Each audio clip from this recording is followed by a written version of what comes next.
Shalom saudara-saudara, selamat bertemu kembali dalam acara M7M, Meaningful 7 Minutes.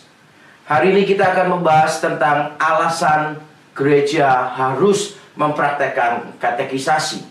Kita sudah belajar apa itu katekisasi, kita sudah tahu bahwa sejak gereja mula-mula, para rasul sudah melakukan praktek katekisasi, walaupun bentuk konkretnya berbeda dengan yang dilakukan gereja modern. Nah, sekarang kita akan melihat tentang alasan-alasan mengapa gereja harus melakukan katekisasi. Yang pertama adalah karena keselamatan dan pertumbuhan rohani berkaitan dengan pengetahuan kita tentang Allah. Di dalam Yohanes 17 ayat yang ketiga, Tuhan Yesus berdoa dan dia mengatakan inilah keselamatan kekal itu, yaitu bahwa orang-orang mengenal Allah sebagai satu-satunya Allah yang benar, Bapa sebagai satu-satunya Allah, dan mengenal Yesus Kristus sebagai yang diutus oleh Allah. Jadi ada kaitan antara keselamatan dengan pengetahuan kita, juga keselamatan dengan pertumbuhan rohani kita. Petrus misalnya di dalam suratnya dia mengatakan tentang pertumbuhan rohani kita, dan salah satu yang dia sebutkan di antara segala hal yang penting di dalam kekristenan, ketekunan dan sebagainya adalah tentang pengetahuan. Pengetahuan memiliki peranan penting di dalam rangkaian pertumbuhan rohani bagi orang Kristen. Bukan hanya tentang iman, bukan hanya tentang kebajikan, tetapi juga tentang pengetahuan. Pengetahuan kita tentang Allah akan menentukan pertumbuhan rohani kita, menentukan keselamatan kita. Tidak heran John Calvin di dalam bukunya yang terkenal, yaitu The Institutio, The Institutes of Christian Religion, John Calvin memulai dengan pembahasan pengetahuan tentang Allah dan tentang manusia. Dan dia menandaskan dua pengetahuan ini tidak terpisahkan. Kalau kita tidak mengenal Allah dengan benar, maka kita akan mengenal semuanya yang lain secara keliru. Karena pengenalan tentang Allah akan menentukan bukan hanya keselamatan kita, tetapi juga menentukan pertumbuhan rohani kita. Alasan yang kedua, mengapa kita perlu katekisasi adalah karena kesatuan gereja hanya bisa dicapai melalui pengetahuan tentang Allah yang benar. Kesatuan gereja hanya bisa dicapai melalui pengetahuan tentang Allah yang benar. Di dalam Efesus pasal yang keempat ayat 13a, Paulus mengatakan sampai kita semua mencapai kesatuan iman dan pengetahuan yang benar tentang Yesus Kristus, Anak Allah. Saudara, ada kesatuan iman dan pengetahuan yang benar tentang Anak Allah. Ada banyak orang berbicara tentang kesatuan gereja. Ada banyak orang dengan mudah menganggap bahwa semua yang menamakan diri gereja adalah satu tubuh di dalam Kristus. Tapi apakah benar yang mempersatukan adalah label kita? Tiap organisasi religius yang menamakan dirinya gereja, apakah secara otomatis mereka menjadi satu di dalam tubuh Kristus? Karena jelas di dalam Efesus pasal 4 ayat 13a tadi dikatakan sampai kita semua mencapai kesatuan iman dan pengetahuan yang benar tentang Anak Allah.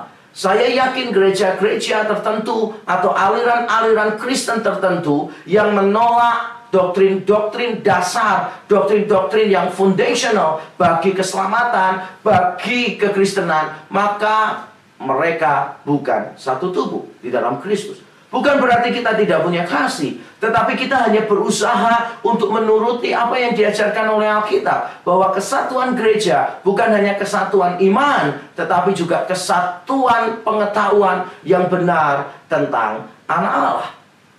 Alasan yang ketiga, mengapa gereja harus mempraktekkan katekisasi adalah karena ada bahaya kesesatan, ada bahaya bidat, ada ajaran sesat yang sejak kekristenan awal sampai sekarang tidak pernah berhenti menjadi sebuah ancaman bagi kekristenan.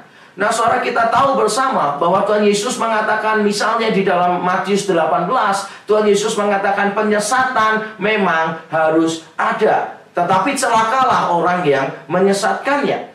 Peringatan ini bukan hanya untuk orang yang menyesatkan, tetapi juga saya ingin kita memperhatikan ini. Ini menjadi peringatan untuk gereja-gereja supaya berhati-hati. Penyesatan memang ada, tetapi kita harus berhati-hati. Penyesatan memang harus terjadi, tetapi itu akan menguji gereja yang sejati dan gereja yang tidak sejati.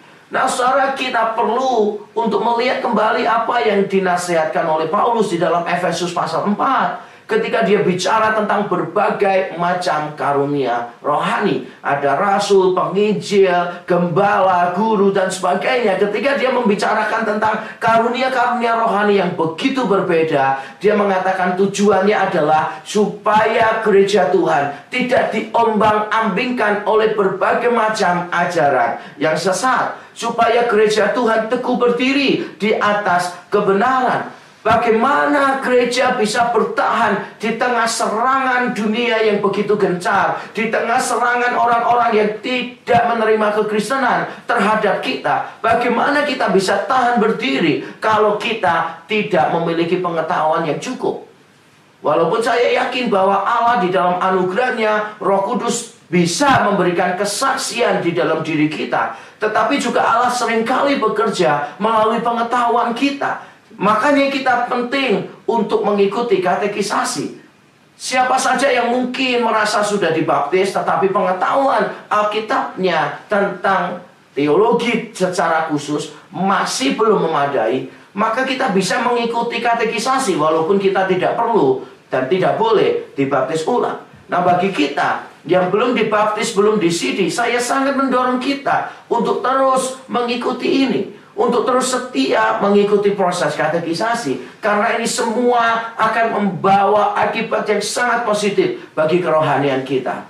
Hari ini kita belajar bahwa katekisasi adalah sesuatu yang diperlukan, karena pertumbuhan rohani dan keselamatan kita ditentukan juga, dipengaruhi juga oleh pengetahuan kita. Dan kita juga memerlukan katekisasi, karena kesatuan gereja yang sejati berkaitan dengan kesatuan iman dan pengetahuan yang benar tentang anak Allah. Dan alasan yang ketiga mengapa kita perlu katekisasi adalah karena ada bahaya kesesatan yang selalu siap mengancam kita. Tuhan memberkati. Amin.